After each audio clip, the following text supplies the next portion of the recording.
रसायन विज्ञान हमने पाठ जो है क्लास 10 का जो विज्ञान का पाठ था, इसमें पहला पाठ हमने पहले वीडियो में पार्ट फर्स्ट और सेकंड में क्लियर किया है।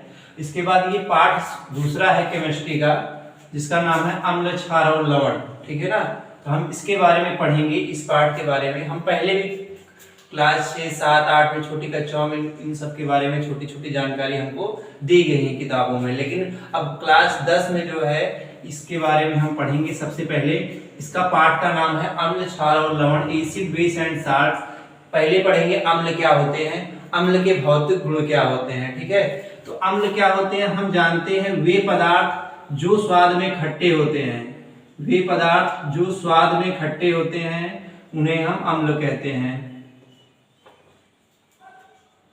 खट्टे होते हैं उन्हें हम अम्ल कहते हैं।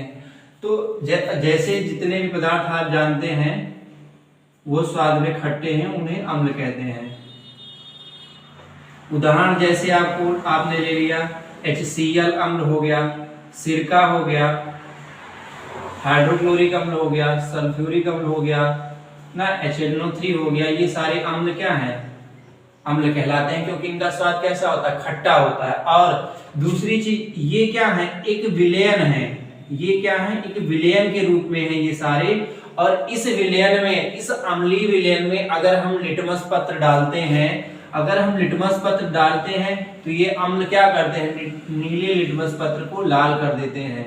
नीले लिटमस पत्र को लाल कर देते हैं। लिटमस पत्र छोटा सा टुकड़ा होता है, उसको इसके विलयन में डालने पर ये नीला लिटमस होता है, अगर वो लाल हो जाए तो हम जानते हैं वो कौन सा विलयन है, अम्लीय विलयन है। ठीक है, तो ये जो है अम्ल का गुण होता है। और ये क्या करते हैं, ये अगर हम इनको जल में घोलते हैं तो ये H+ आयन देते हैं। जल में घोलने पर जो H+ आयन देते हैं वो अम्ल कहलाते हैं। ये आयरेनियस ने कहा था, आयरेनियस के अनुसार जो है आता है लिखने के लिए। आयरेनियस के अनुसार जो जलीय विलयन में H+ आयन देते हैं उनको हम अम्ल कहते हैं। ठीक है, तो ये सारी चीजें हैं। अम्ल वे पदार्थ हैं जो स्वाद में खट्टे होते हैं और ये क्या करते हैं, नीले लिटमस पत्र को लाल कर देते हैं। जैसे इनका उदाहरण हो गया HCl, सिरका, सल्फ्यूरिक अम्ल। और ये इनका और भी आप इस परिभाषा लिख सकते हो, जैसे कि वे विलयन या वे पदार्थ जो जल में H+ आयन देते हैं या हाइड्रोक्साइड आयन इसको बोलते हैं, हाइड्रोक्साइड आयन देते हैं, वो अम्ल कहलाते हैं। ठीक है, इसके बाद हम पढ़ेंगे क्षार के बारे में। क्षार क्या होता है, इसको क्षार को बोलते हैं, बेस बोलते हैं। तो सीधी सी बात है, अम्ल का स्वाद खट्टा होता है, तो क्षार वे पदार्थ होते हैं जो स्वाद में तीखे होते हैं, जो स्वाद में तीखे या कड़वे होते हैं, उनको हम अम्ल कहते हैं। तीखे कड़वे होते हैं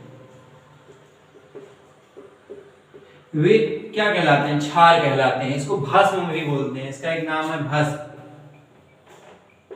और ये क्या करते हैं, इनको अगर हम जल में डालेंगे तो ये हाइड्रोक्साइड आयन देते हैं, OH- आयन देते हैं जल में, ये हाइड्रोक्साइड आयन देते हैं। और अगर हम इसके विलयन में, क्षारीय विलयन में कोई भी लिटमस पत्र डालते हैं, कोई भी नीला लिटमस पत्र डालते हैं, तो ये नीले लिटमस पत्र को नहीं, कोई लाल लिटमस पत्र डालते हैं तो लाल लिटमस पत्र को ये नीला कर देते हैं। लाल लिटमस पत्र को नीला कर देते हैं, ये उसका रंग बदल देते हैं, तो हम जानते हैं ये क्षार है। ठीक है, इसका जैसे एग्जांपल हो गया सोडियम हाइड्रोक्साइड, कास्टिक सोडा जिसको बोलते हैं, पोटेशियम हाइड्रोक्साइड KOH हो गया। ये सभी क्या कहलाते हैं, ये सब क्षार में आते हैं। ठीक है ना, ETC आदि। अब इसके बाद देखो, ये अम्ल हो गए, ये क्षार के भौतिक गुण हो गए। इस OH आयन को हाइड्रोक्साइड आयन भी बोलते हैं। इसके बाद हम इसमें एक शब्द आ रहा बार-बार, लिटमस पत्र। लिटमस पत्र क्या होता है, ठीक है, लिटमस पत्र क्या होता है, या हम देख लेते हैं पहले थोड़ा सा लवण क्या होते हैं। तो लवण क्या होते हैं, जब हम अम्ल और क्षार को एक साथ मिला देते हैं तब जो है लवण का निर्माण होता है। तो हम कह सकते हैं जब अम्ल और क्षारों को एक साथ मिलाया जाता है तो लवण का निर्माण होता है। ठीक है, जैसे सोडियम क्लोराइड हो गया, NaCl हो गया, पोटेशियम सल्फेट हो गया, K2SO4, ये सब क्या है, ये इस प्रकार के लवण है। ठीक है, तो हम ज्यादा नहीं पढ़ते। हमने भी बताया प्राकृतिक जो है लिटमस पत्र क्या होता है, ठीक है। तो हमने एक चीज हमने पढ़ा था सूचक, पिछली कक्षा में पढ़ चुके हैं। सूचक इसको बोला जाता है इंडिकेटर। जैसे गाड़ियों में क्या होता है, इंडिकेटर क्या करता है, रास्ता बताता है हम इस रास्ते पर मुड़ने वाले हैं, ठीक है। इसी तरह रसायन विज्ञान में जो है कोई विलयन खट्टा है, कोई विलयन तीखा है, अम्लीय है या क्षारीय है, इसकी जानकारी कौन देता है, सूचक देता है। सूचक एक पदार्थ होता है, वे पदार्थ जो जलीय विलयन का,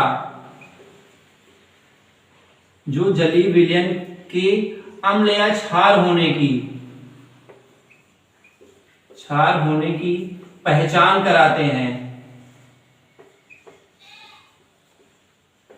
उन्हें सूचक कहते हैं। तो जैसे भी हम पढ़ रहे थे कि लिटमस पत्र को डालते हैं ना, लिटमस पत्र जो है एक प्रकार का क्या हो गया, सूचक हो गया, क्योंकि लिटमस पत्र हमें डालने से पता चल रहा है कि ये विलयन अम्ल है, ये विलयन क्षार है। तो लिटमस पत्र क्या है, एक प्रकार का सूचक है, ठीक है। इसके अलावा भी फिनोल्फ्थालीन विलयन, फिनोल्फ्थालीन होता है, उससे भी हम पता करते हैं कि ये सूचक है कि नहीं है। मिथाइल ऑरेंज होता है,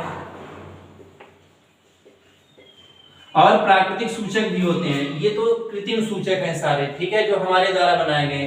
प्राकृतिक सूचक होते हैं जैसे हल्दी के द्वारा हम भी पता करते हैं अम्ल क्षार का, और हम प्याज के द्वारा भी पता कर लेते हैं। तो ये सब क्या है, ये सब प्राकृतिक सूचक है, जिनका प्रयोग क्या किसमें होता है, अम्ल और क्षार की पहचान करने के लिए होता है, कौन सा विलयन अम्ल है, कौन सा क्षार है। और इस सभी को हम क्या बोलते हैं, अम्ल और क्षारों का भौतिक गुण भी बोलते हैं। ये क्या है, अम्ल और क्षार के भौतिक गुण। अगर आता है अम्ल और क्षार के रासायनिक गुण बताओ, तो हम उसके बारे में पढ़ते हैं, हम इनके रासायनिक गुणों के बारे में, अम्ल और क्षार के।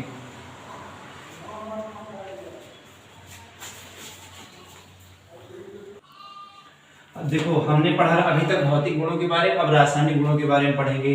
तो अम्ल और क्षार के रासायनिक गुण क्या होते हैं। पहला गुण ये होता है, जब अम्ल और क्षार क्या करते हैं, एक साथ अक्रिया करते हैं, एक दूसरे के साथ अक्रिया करते हैं।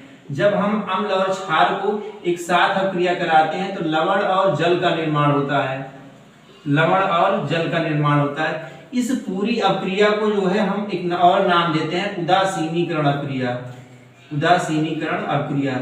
ये बहुत इंपॉर्टेंट है और बोर्ड के पेपर में बहुत बार ये पूछा गया है और पूछा भी जाता है हर साल, उदासीनीकरण अक्रिया, ठीक है। तो जब अम्ल और क्षार एक साथ अक्रिया करते हैं तो लवण और जल का निर्माण होता है, इस अक्रिया को उदासीनीकरण अक्रिया कहते हैं। इस तरह हम इसको लिखते हैं, ठीक है। जैसे आप कोई अम्ल ले लेते हैं, सल्फ्यूरिक अम्ल, हाइड्रोक्लोरिक अम्ल हो गया HCl, और कोई क्षार ले लेते हैं NaOH ले लिए। तो जब इनका अभिक्रिया होगा तो क्या होगा, सोडियम हाइड्रोजन को विस्थापित करेगा और NaCl बनाएगा, ठीक है। ये लवण हो गया, और उसके बाद ये H इसके साथ जोड़कर H2O बना लेगा जल। तो ये लवण हो गया और ये जल, ठीक है। तो ये अभिक्रिया क्या कहलाती है, उदासीनीकरण अभिक्रिया कहलाती है, ठीक है। उदासीनीकरण अभिक्रिया में लवण और जल का निर्माण होता है, ठीक। तो ये पूछा जाने वाला है, ये इंपॉर्टेंट है। इसके अलावा दूसरा इसका भौतिक गुण, दूसरा रासायनिक गुण क्या है, जब अम्ल और क्षार को हम धातुओं के साथ अभिक्रिया कराते हैं, जब अम्ल क्षार को धातुओं के साथ अभिक्रिया कराते हैं तो क्या बनता है,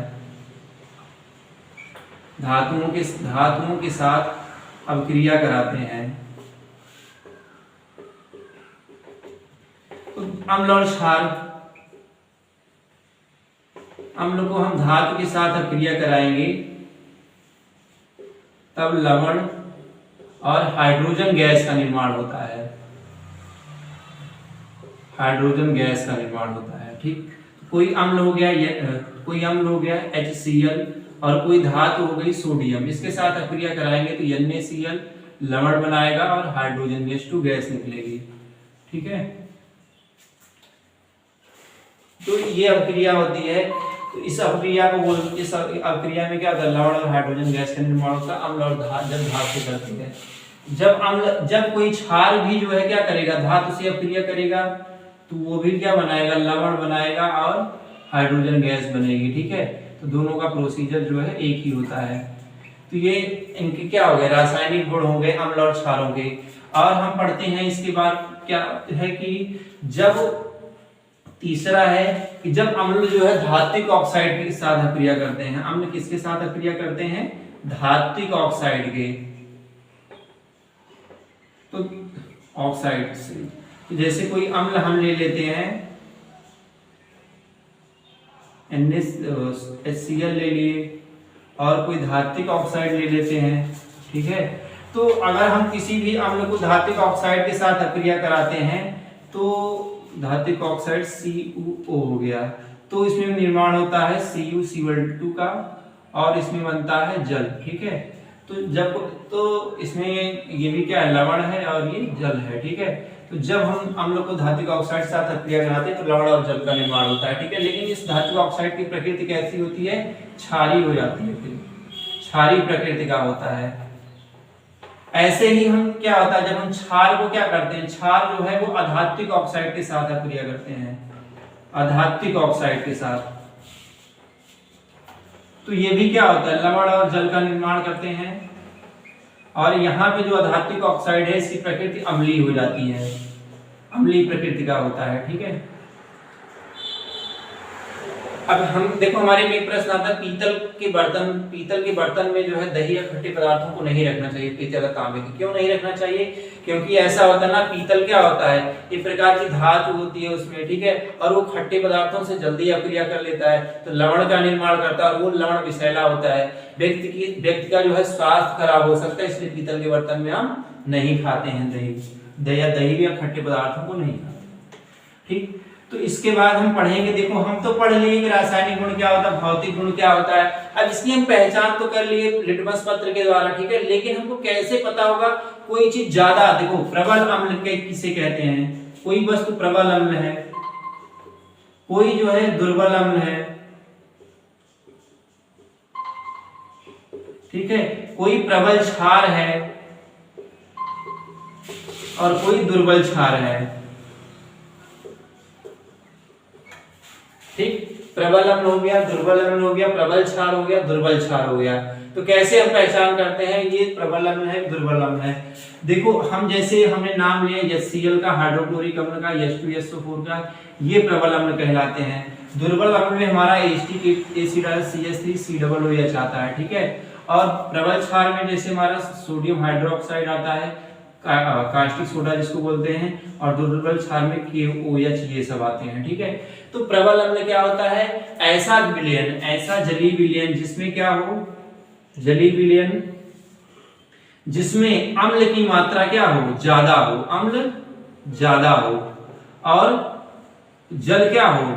कम मात्रा में हो। ऐसा जलीय विलयन जिसमें अम्ल ज्यादा मात्रा में हो, जल कम मात्रा में हो, वो विलयन जो है प्रबल अम्ल होता है, ठीक है। और वो जलीय विलयन, दुर्बल हम पढ़ रहे हैं ना, ये जलीय विलयन जिसमें क्या होता है कि अम्ल जो होता है ये कम मात्रा में होता है और जल क्या होता है? अधिक मात्रा में होता है, तो ये विलयन कहलाता है दुर्बल अम्ल, ठीक है। तो हम दुर्बल अम्ल को खाते हैं। CH3 क्या है? CuCH3, ये एसिडिक अम्ल का सिरका का सूत्र है जिसका हम खाने में प्रयोग करते हैं, ठीक है। तो दुर्बल अम्ल को यूज भी किया जाता है क्योंकि हमारे शरीर पे इफेक्ट नहीं करते। तो दूसरी चीज प्रबल अम्ल, ये प्रबल अम्ल, इस प्रबल क्षार क्या होता है? इसी तरह वो जलीय विलयन जिसमें क्या हो? क्षार की मात्रा ज्यादा हो और जल की मात्रा क्या हो? उस विलयन में कम हो, तो क्या होता है? वो प्रबल क्षार होता है। ये हमारे प्रबल क्षार और दुर्बल प्रबल अम्ल और प्रबल क्षार हमारे शरीर पे गिर जाते हैं तो क्या होता है? जल जाता है उतनी दूर का जो है स्किन, ठीक है। बहुत नुकसानदायक होते हैं, बहुत ज्वलनशील होते हैं ये, और क्रिया भी बहुत तेजी से करते हैं, ठीक है। तो दुर्बल क्षार जो होता है इसमें क्या होता है? इसमें क्षार की मात्रा कम होती है, ठीक है, और जल की मात्रा ज्यादा होती है। इसका भी खाने में हम प्रयोग करते हैं, ये दुर्बल क्षार कहलाता है, ठीक। इसके बाद हम दुर्बल क्षार, प्रबल क्षार हो गया। इसके बाद हम पढ़ते हैं कि पीएच मान क्या होता है। पीएच मान, हम बहुत सारे पदार्थों का पीएच मान निकालते हैं ना, तो पीएच मान क्या होता है?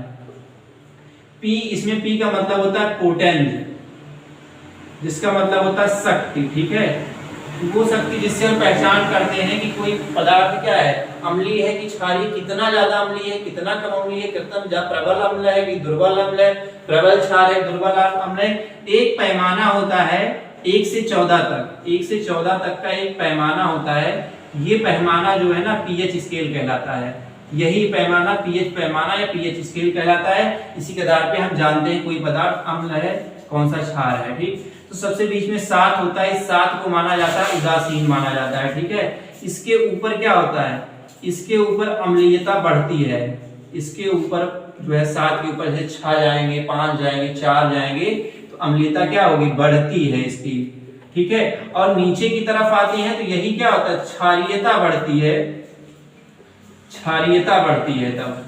तो अब जैसे जैसे आप नीचे जाएंगे 14 की तरफ, और यहाँ पे 1 है, 14 की तरफ तो क्या होगा, क्षारीयता बढ़ता जाएगा। 14 वाले बहुत ज्यादा क्षारीय होगा वो, 8 वाला कम क्षारीय होगा, इसी तरह 5 वाला कम अम्लीय होगा, 1 वाला ज्यादा अम्लीय होगा। ठीक है, अम्लीयता बढ़ती जाती है ऊपर की तरफ। ठीक, जैसे 1.2 आता है, 1.5 HCl का होता है। HCl क्या है, प्रबल अम्ल है। ठीक है, अब इसी तरह एसिडिक सिरका का क्या होता है, 5 होता है सिरका का, तो सिरका क्या होता है, दुर्बल अम्ल कहलाता है। ऐसे कास्टिक सोडा का 14 होता है, NaOH का, सोडियम हाइड्रोक्साइड का, ये क्या है, ये प्रबल क्षार है। इसी तरह KOH आता है 8 पे, KOH आता है 8-9 पे, तो ये जो है क्या है, दुर्बल क्षार है। ठीक, 7 जो होता है उदासीन होता है। शुद्ध जल का मान जो है, शुद्ध जल जो आश्रित जल होता है, जिसका मान जो है 7 होता है। ठीक है, और इसके बाद हम देखो, हम इस पीएच का प्रयोग अपने ऊपर करते हैं। ठीक है, जैसे मनुष्य के शरीर का पीएच कितना होता है, हमारे पूछा जाता है, बहुविकल्प में आता है मनुष्य के शरीर का पीएच, तो ये होता है 7 से 7.8। अगर इससे कम ज्यादा होता है तो मनुष्य के शरीर में कोई न कोई विसंगतियां उत्पन्न हो जाती हैं। हम जो दूध पीते हैं, दूध का पीएच कितना होता है, ये भी 7 से 6 होता है दूध का। अब यही पीएच क्या होता है, 5.6 से कम हो जाए अगर, तो दूध कैसा होता है, दूध खराब हो जाता है या फट जाता है। ठीक है, दूध खट्टा पड़ जाता है। ठीक, तो इसके बाद जो है इसमें हम जैसे बगीचे का होता है, बगीचे की मिट्टी कैसी होती है, अम्लीय होती है बगीचे की मिट्टी। ठीक है, अम्लीय होती है, उसमें क्षार मिला देते तो ऊसर जैसे हो गया, अम्लीय है, ऊसर है, उसमें हम क्या किए, क्षार मिला दिए तो उदासीन हो गई, हम चाहे जो पौधा उगा सकते हैं। ठीक है, इसी तरह एक दंत क्षय होता है, दंत क्षय हमारे दांतों का क्षय होता है।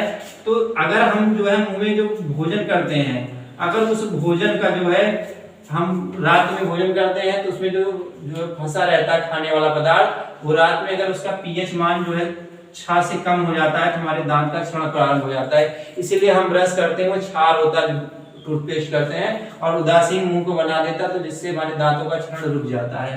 तो 5.6 से कम होने पर ये दंत क्षय होना प्रारंभ हो जाता है। और जो वर्षा का जल होता है, अगर वर्षा का जल का पीएच मान 7 होता है, लेकिन अगर विभिन्न विषैली गैसों के कारण वर्षा के जल का पीएच मान जो है 5.6 से कम हो जाता है, तो वो वर्षा कहलाती है, अम्लीय वर्षा कहलाती है। और ये अम्लीय वर्षा नदियों में जंतु और मकानों के लिए और बहुत सारे जीव जंतुओं पेड़ पौधों के लिए बहुत नुकसानदायक होती है, तो ये अम्लीय वर्षा कहलाती है। ठीक है, तो ये हमारे इस यहाँ पे देखो, ये पहला टॉपिक था, पहला पार्ट था इस वीडियो का, इस चैप्टर का। इसका आधा जो भाग बचा हुआ है हम अगली वीडियो में कवर करेंगे।